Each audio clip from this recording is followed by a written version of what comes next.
Guys, with season 2 ended, I just gotta say, this season is the best of the franchise for me with the twist and turn. The understanding of who is powerful in the different gangs. This season may not be full of action, but it is educational with every episode by learning more about some character and their background. So guys, before we get into the story for me, please hit the like button, subscribe to the page, and hit notification bell. Without further ado, let's get into the story. Windbreaker Season 2 Episode 8 began with Tasuku Tsubakino treating Haruka Sakura, Akihiko Nirei, and Hayato Suo to a feast for helping to cheer up Ito. He also revealed that the effect on Ito was lasting and that he's been going out to socialize a lot more. Seryu and Uryu Sakaki were also shown to be present and mooching off Tsubakino's generosity. The trio then complimented Tsubakino's talent and dancing, with Nirei wanting to take down info about it. Kanji Namakura then brought them more food, discussing Tsubakino's origins for dancing at the bar. He then asked Kanji about the fight he and Sakura's group got into, which he admitted to. The Sakaki twins praised Sakura and Ko, while Tsubakino told him to get his act together as Keisei Street's guardian. Essentially, this meant Kanji and others stopped disputes and acted as bodyguards for the girls who worked there, which led to the formation of Roppo Ichiza. Sakura and Ko note the similarities to Furin, but Kanji argued they didn't have as lofty goals and views as Hajime Umemiya did with the current Furin. Kanji then warned that the bigger an action is, the bigger its reaction is, hoping nothing else came of the recent fight in the future. Shizuka Narita then took the stage to sing, with Kanji noisily telling everyone else to be quiet and not interrupt her. After a beautiful performance, notably in English, she joined Tsubakino and the others at their table. He noticed her bandages there and asked what happened, but she told her not to worry. This led to a flashback that revealed Kanji asked Sakura and Ko to keep it quiet from Tsubakino due to his compassion for and relationship with her. Suddenly, someone burst in to let Kanji know that a massive group of thugs they've never seen before were causing trouble. This person suspects it to be the same group that Sakura and Ko stopped earlier. Tsubakino and the Sakaki twins tried to follow, but Kanji instead asked them to stay behind and protect Shizuka in case anything happened. In the silence after, Sakura stood up and went to fight, with Kanji arguing against this. However, Sakura said since he had already fought them earlier, it was also his problem, with Suo and Nirei joining him. This caused Tsubakino to agree to stay behind on the condition that Kanji kept the first year safe.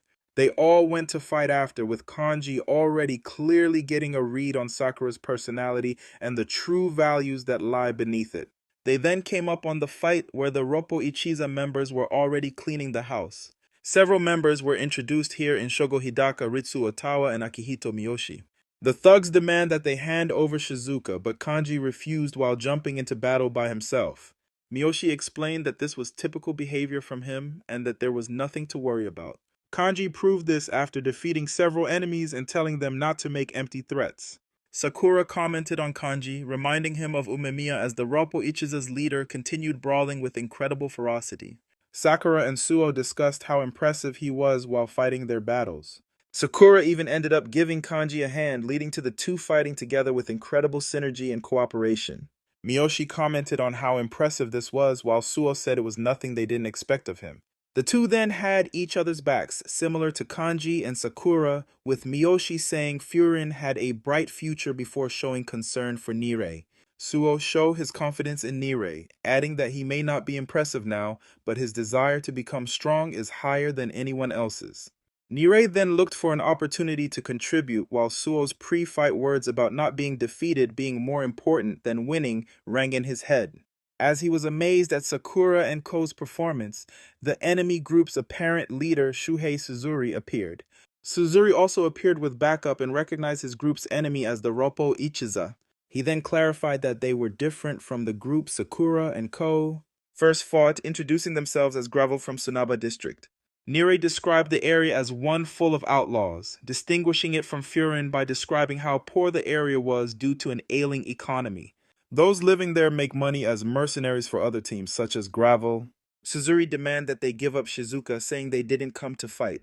He added that with their tiredness, Gravel would surely win. Kanji clarified that winning or losing didn't matter to them as long as Keisei Street was protected. His words profoundly resonated with Sakura, who further likened Kanji to Umemiya. The episode ended with each group preparing for a bloody battle over Shizuka. Fans can particularly expect Kanji Nakamura and Haruka Sakura to shine as the respective leaders of their allied groups in this fight. Fans can also expect to learn more about Suzuri and Gravel in the process, as well as exactly who has hired them to kidnap Shizuka Narita. With Tasuku Tsubakino and the Sakaki twins trying to distract and cheer up Shizuka Narita by having Uryu Sakaki dress up in funny outfits. However, she was worried and distracted by Kanji Nakamura's involvement in the fight.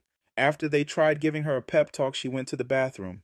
The trio then deduced that the fight likely had something to do with her, as Shizuka was revealed to have run out of the restaurant. Focus then shifted to the Gravel fight, where Shuhei Suzuri was impressed but not worried by how many Gravel members had been taken out.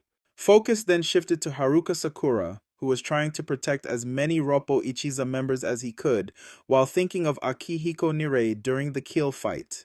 He also explained that he realized the truth behind Kanji's words of protecting Keisei Street and that it meant the other Roppo Ichiza members were in trouble. Kanji saved Sakura as he was briefly distracted, who then almost punched Sakura in a daze.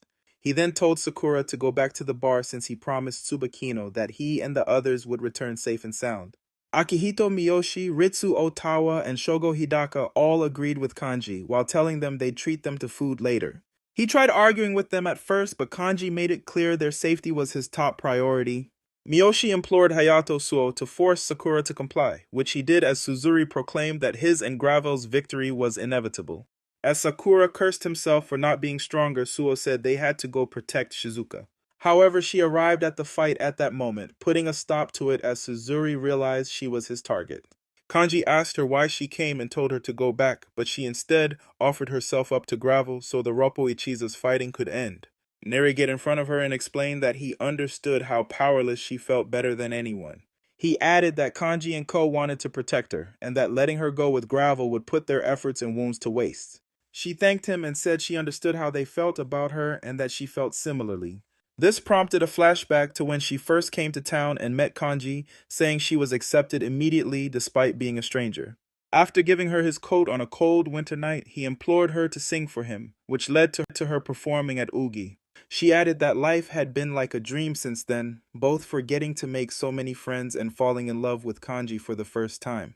We saw her conclude that she likewise couldn't let others get hurt for her after experiencing a lifetime's worth of happiness. As she pleaded with Nereo to let her go, Suzuri laughed at this and explained that he and others from Tsunaba don't get to think like that. This also led to the reveal that Shizuka was originally from Tsunaba. A rich man offered to buy her, but she ran off and ended up in Keisei Street where she met Kanji. He called her a fool and said that the current state of Keisei Street was all her fault, which prompted Kanji to attack Suzuri while telling Shizuka to go back. Suzuri sicked his goons on him while calling out to Shizuka, who started running towards him. As she did so, she told herself she'd be fine, and that she could go on with the memories she made on Keisei Street. Kanji implored Sakura to stop her as the two ran at each other, but the Sakaki twins got there first. Tsubakino arrived, approaching Shizuka while she continued to say it was her fault people were getting hurt. He asked her what she wanted to do, to which she said she wanted to be together with everyone.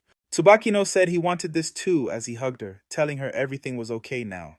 Suzuri then called out to Tsubakino and said it was cruel to let Shizuka live a life that wasn't fit for her. Tsubakino began laughing at this, accusing Suzuri of just being jealous of her. As the fight began again, Tsubakino tasked Sakura and Ko with protecting Shizuka, making it clear this was a sign of his faith in them. He and the Sakaki twins then entered the fight, calling out Suzuri as his, while asking the Sakaki twins to clear a path.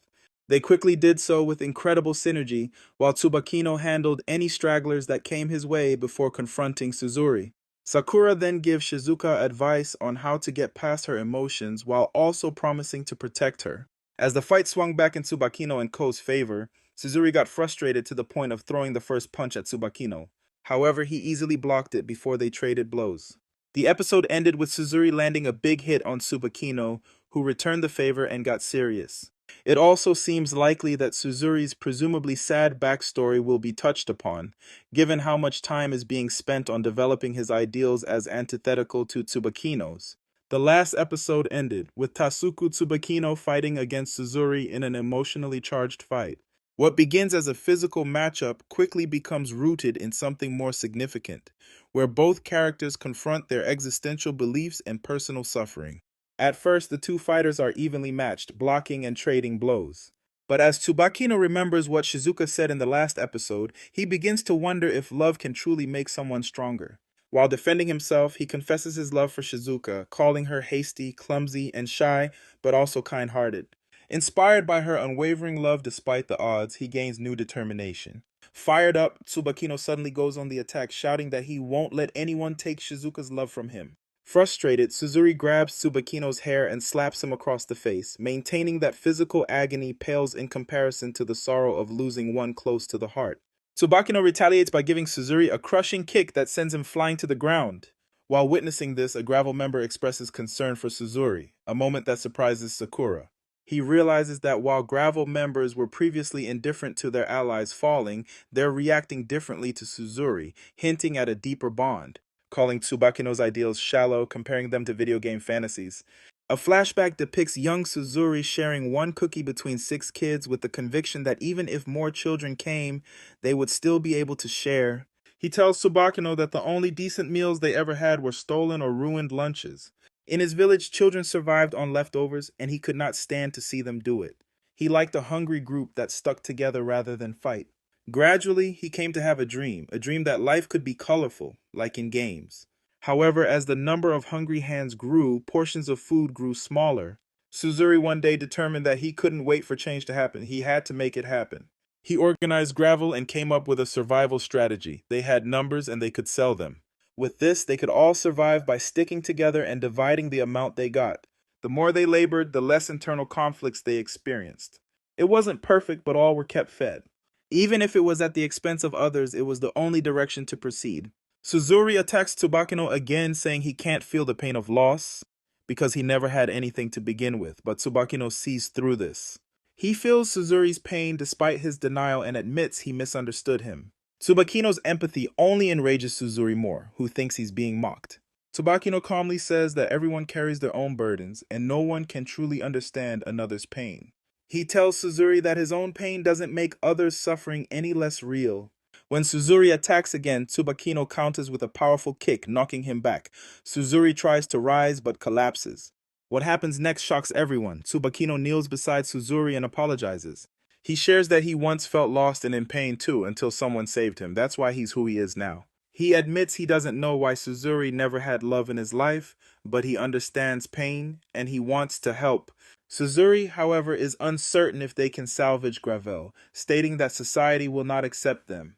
Kanji intervenes at this time, stating that his boss requires extra staff, a ramen restaurant is recruiting, and there is another store requiring staff. They might not forgive all, but there is hope. Shizuka becomes overwhelmed by tears, thanking Tsubakino and Kanji for rescuing Suzuri and Gravel with a lifeline. Suzuri meets the others and requests a minute to speak to Gravel. He apologizes to them for taking them down the wrong path and admits that he can't do everything by himself.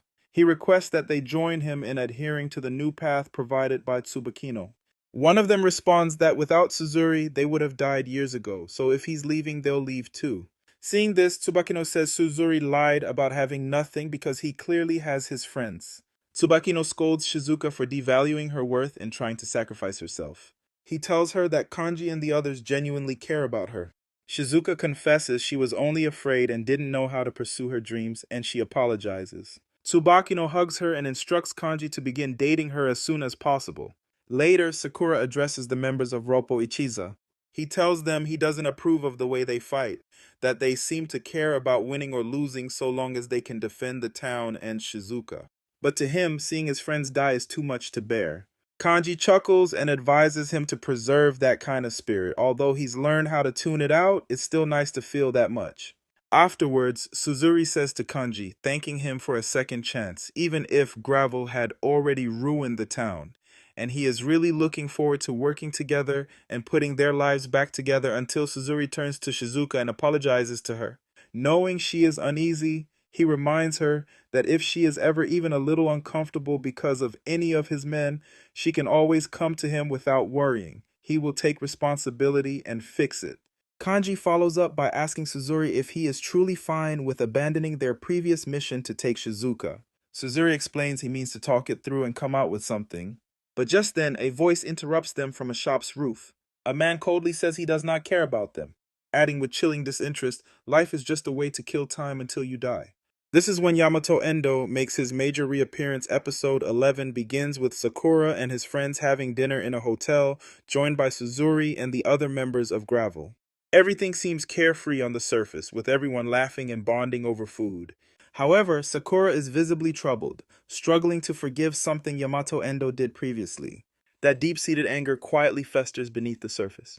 The scene shifts to a flashback on Keisei Street. Endo approaches the group, announcing that he has obtained another Furin card. This takes Sakura and the first years by surprise, as they have no idea how Endo recognized them despite them not being in their uniforms. When Tsubakino angrily questions why Endo is there, Endo arrogantly declares that he can go wherever he wants. In dramatic fashion, he leaps from a building but lands awkwardly. As he approaches, the air grows thick. Sakura senses an overwhelming bloodlust, particularly from Tsubakino and Kanji. Endo remains composed, noting how long it has been since they last saw him, and even dares them to keep staring at him, adding that it excites him. Suzuri then steps forward and tells Endo that he was looking for him. At that moment, a shocking truth is unveiled. Endo is the one who orchestrated Shizuka's abduction. Sakura's anger erupts and he demands an explanation. Instead of responding, Endo casually asks Tsubakino to introduce him to the first years. Tsubakino then confesses that Endo is a former Furin member from his own year. This revelation stuns everyone. So even mentions that he's heard of Endo. Nirei points out that all Furin members are aware of him, he's a legend. However, Sakura remains unfazed. To him, someone who orders abductions can't truly be considered a legend. Yet, Endo has taken notice of Sakura and remembers seeing him during the Keel vs. Bofurin fight. Endo was present then too. Endo makes a sharp comment. He doesn't believe someone like Sakura is suited for Furin. He asks Sakura to leave because he feels his ability is being wasted. Surprisingly, Nirei comes to the defense of Sakura. Despite his trembling voice, he admits that he was mistaken about Sakura. Before he can say another word, Tsubakino and Kanji attempt a surprise attack on Endo, but he easily dodges them. Kanji tells Endo that no one is more suitable for Furin than Sakura. So and Sakura also step in, intensifying the confrontation. Endo clarifies that he's not teasing Sakura, but instead praising him. He insists that Sakura would be better off alone without the group's restraints. Sakura firmly denies this, stating that Endo can't decide where he belongs. Now Suzuri intervenes, clarifying that this entire drama started because of him. He explains that Endo only came to check on him, and it was supposed to be between the two of them. Suzuri then kneels and bows his head, asking Endo to leave and not involve anyone else. This amuses Endo. He laughs at Suzuri's sincerity, saying he's seen people grovel before, but never with so much passion. Still, Endo says he'll back off for now. He mentions that the man who hired him has been involved in shady activities and only needed some fright. He assures that Shizuka will be left in peace. Before leaving, Endo warns that he will come back to Furin for a proper visit. When Sakura tries to prevent his departure, Endo coldly pushes him aside, taunting him as a helpless first year. But later reveals that Sakura is still angry about how Endo treated him. Suzuri apologizes to the whole group, accepting fault. However, Sakura explains it wasn't about Suzuri, it was about Endo's attitude. He's upset that Endo came in, he's upset about what Endo represents. The mood gradually lightens and Tsubakino instructs Suzuri to eat while the food is still warm. Suzuri eats and suddenly starts crying, stating that he has never tasted anything so delicious in his life. Tsubakino smiles and informs him that with Gravel on the right track, Suzuri doesn't have to worry about eating anymore. Tsubakino then asks Suzuri what it was that he was fond of, something they had discussed previously. It reveals that Suzuri is a fan of video games. Just when it seems they can't even play in the hotel, Hidaka surprises everyone with a gaming console. The others rush to him and start playing a racing game which Suzuri loves dearly. The atmosphere becomes carefree, giving them all a moment of peace. Later, Kanji quietly asks Tsubakino about his strategy with Endo. Tsubakino replies that he's already informed Umemiya. Kanji remarks that he didn't expect Endo to go after Sakura, especially since Endo rarely praises anyone. He warns that something bigger may be on the horizon. Tsubakino receives a message on his phone. Without wasting time, he turns to Sakura, Suo, and Nirei, instructing them to meet on the school rooftop first thing in the morning. The following morning, all the four kings and other members, including Sakura, Nirei, and Suo, gather on the rooftop as mentioned. The tension in the air suggests that something significant is about to unfold. Moments later, Umemiya enters the scene, indicating that something serious will occur, such as an announcement or perhaps a confrontation. on the rooftop of Furin High. Nirei immediately points out that the presence of all four kings and their aides means something serious happened on the streets. Just then Umemiya arrives, unexpectedly late. Umemiya lightens the mood by bringing sandwiches from Kotoha's cafe and even enlists Sugishita to help serve coffee. The setting begins to feel more like a relaxed gathering than a serious discussion. But Hiragi snaps everyone back to reality, urging Umemiya to talk about the real issue. When Nirei offers to explain the street incident, Umemiya declines, stating that Tsubaki has already informed him. Turning his attention to Sakura, Umemiya asks for his opinion on Endo after their meeting. Sakura simply calls Endo a bad guy. Umemiya laughs at the blunt answer and adds that Tsubaki mentioned Endo had taken an interest in Sakura.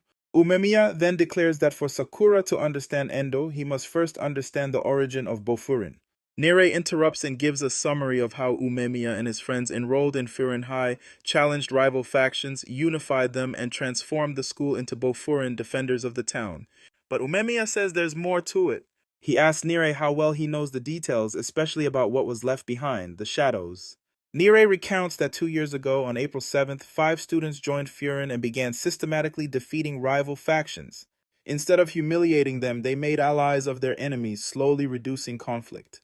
Within a year, they achieved what no one had before, complete unification. That transformation birthed Bofurin. Umemiya agrees but says Nirei missed something important, the shadows in the story. Sakura asks what those shadows are, and Nirei guesses that it has to do with Endo. Umemiya then tests Nirei's knowledge about Endo. Nirei says everyone at Furin knows of him. He was a first-year student, like Umemiya, but unlike the 5, Endo created an elite and violent group no one could defeat. They even attacked other schools, leaving behind destruction so complete it was said to resemble a battlefield scorched to the ground. Nirei claims Endo was the final obstacle in Furin's unification, but he was defeated. However, Endo's group refused to join Bofurin and disappeared, becoming the Shadows. But Umemiya corrects him. First, Endo and his crew aren't driven by resentment. In fact, Endo has now set his eyes back on Furin. Second, Umemiya's group never actually defeated Endo's group. They chose to leave on their own before the 1-year mark. With Umemiya explaining that while they fought multiple times, no clear winner ever emerged. The 5 aimed to bring unity and peace, but Endo's group represented the old Furin, raw, chaotic, and violent. When they realized their ideals couldn't coexist, they left to create their own version of Furin elsewhere, taking the chaos with them. Now, those shadows are returning, and there's a risk they might try to restore the old Furin. Sakura doesn't seem fazed. He laughs and says he welcomes the challenge. If Endo and his group return, that only saves Bofurin the trouble of seeking them out. Sakura declares that it doesn't matter who shows up, they'll knock them all down. Protecting the town is what Bofurin stands for. Umemiya is visibly impressed. He laughs and admits he's genuinely glad that Sakura came to their town. If things escalate, he's more than willing to leave Endo to Sakura. Umemiya confesses that he rarely takes an interest in people, but when he does, he gives it everything. He also shares a surprising detail. Despite being at Furin at the same time, he and Endo never fought directly. Moreover, Endo wasn't the strongest person at Furin. That title belongs to someone else, Takiishi Chika, the only man Umemiya could never defeat. The story shifts to a new scene where Takiishi Chika finally makes his first appearance. In classic delinquent fashion, Chika defeats a group of guys occupying a spot he wanted for launching fireworks. When Endo asks why he piled the beaten bodies together, Chika says it'll make the fireworks fly higher. This final moment teases the return of another legend and signals that the battles to come may be far more intense than anything Bofurin has faced before. So guys, thanks for watching and have a good one.